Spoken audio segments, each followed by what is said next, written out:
Hey guys, just before this starts, I want to say God bless y'all, as well as the creature described in this story is the creature in the image that I've been putting on these. Alright, God bless you guys. Bye-bye. Bye. This is my tiny town, just got put on lockdown, part 2. Day 10. So I'm no meteorologist, but does fog usually linger like this for days on end? It's been a full week since the fog rolled into the inner parts of our town, and nearly a week and a half since our town was put on lockdown. I feel like that's way beyond time.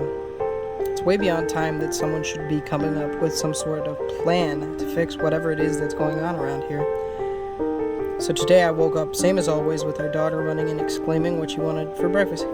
Daddy, I want waffles! As I walked downstairs to throw some waffles in the toaster, I glanced outside and noticed the now familiar shimmering purple fog outside, almost completely unchanged over the past week. The past week has remained pretty much uneventful, other than the random screams and flaming rodent spiders randomly running past our house. Twice since the first time have we seen a person screaming as they chased one of the animals past our house. However, those two weren't engulfed in flames like the first one.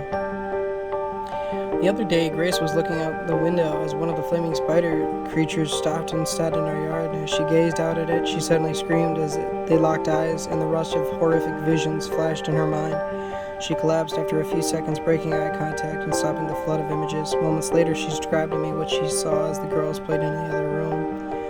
Dark red blood-stained walls surrounding insane medieval-style torture devices, battered and beaten, virtually destroyed bodies of screaming victims strapped to devices being whipped and tortured. Dark clouds surrounding distant malevolent mountains made of dead and decimated bodies. Horrific scenes of people having heads and limbs brutally ripped from their bodies. Countless other hellish fractions of time all flashed past in just the few seconds of eye contact she had with the creature. She then looked at me with a look on her face saying that she understood what had happened to me the first time when it was I who met eyes with the creature. At that moment, we both realized that we needed to avoid looking at them whenever they came around to prevent that paralyzing mental assault from happening again.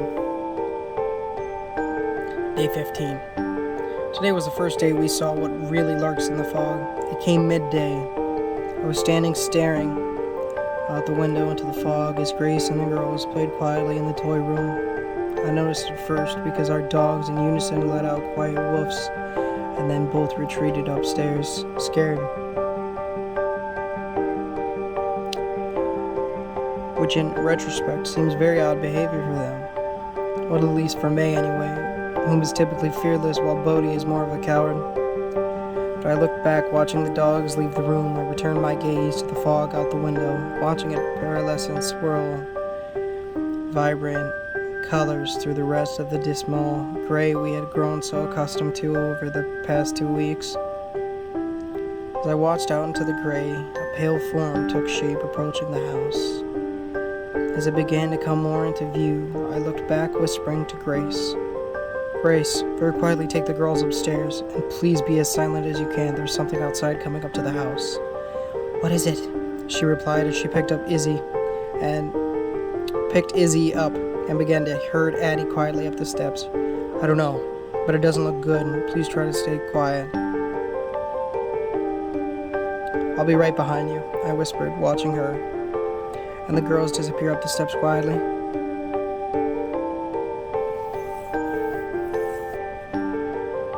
As I turned back around, the creature had made it halfway into the yard before it paused.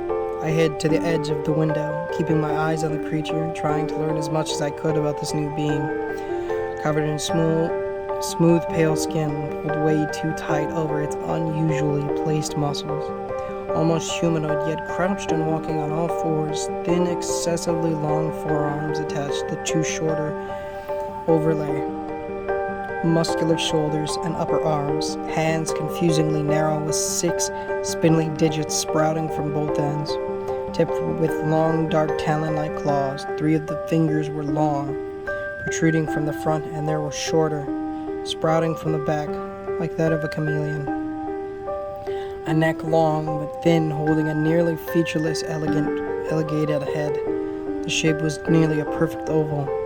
There was no mouth, but there were 3 2-inch vertical slits which I can only assume functioned as its nose. It had what looked like large snow-white, lidless eyes. 4 horns shot from the top of its skull. 2 larger, thick, dark, rigid horns in nearly an S shape came from the very top, frighteningly sharp at the tips. The last 2 were further back on its skull, much thinner, with just a slow arc away from its skull, starting from the base of its neck, traveling down along the sides of its spine with thin, black, sharp spines. Splines? Yeah. Its chest again, overly muscular, attached to its impossibly thin waist. The legs jointed more like dogs, but again, muscular and bulky at the thighs, attached to longer, thin lower legs and feet nearly identical to its hands. Yeah, the only difference being that the talons on the feet looked slightly smaller. As I sat there, watching the creature, I noticed that it moved with very deliberate yet jerky movements, methodical, as if it were searching for something or hunting. Even with no mouth, I could hear it making clicking noises as it swept its head around. Just as I thought to turn and retreat upstairs with the girls, the creature jerked its head, focused on something off in the distance. From its rib cage, 4 slits opened that looked like sharp gills and let out a guttural screech that stabbed pain into my ears and pierced my brain with horrendous torment, yet I couldn't move to cover them for fear that the creature would notice me. If I moved at the edge of the window, it surely would see me. Only a few seconds of that sound caused me to feel like I was going to pass out. Then the sound ceased and the creature expelled a purple-gray cloud from its gills and bounded off away from the house at an insane pace, disappearing into the fog. The second it was no longer in view, I held my hands to my ears and winced in pain before I turned to run upstairs to tell Grace what I had seen. That night, we gathered everyone in our bedroom to sleep and grabbed any and all forms of weapons we could find in the house. Sadly, nothing I kept around the house would be at all that effective. We had kitchen knives that we duct taped to dowel rods, 1 baseball bat, and a young adult bow with no arrows. The girls had no trouble as well as the dogs, but for Grace and I, it was a very sleepless night.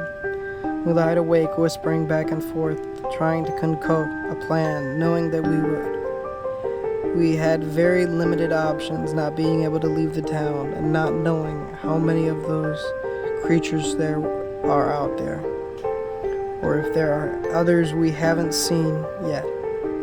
Our food supply is starting to dwindle. We probably have enough food for maybe half a week before we need to venture out of the house to see what we can find. I wonder how others are doing in the town. I wish we were friends with, or at least talk to our neighbors more. That's the end of part 2. God bless, guys.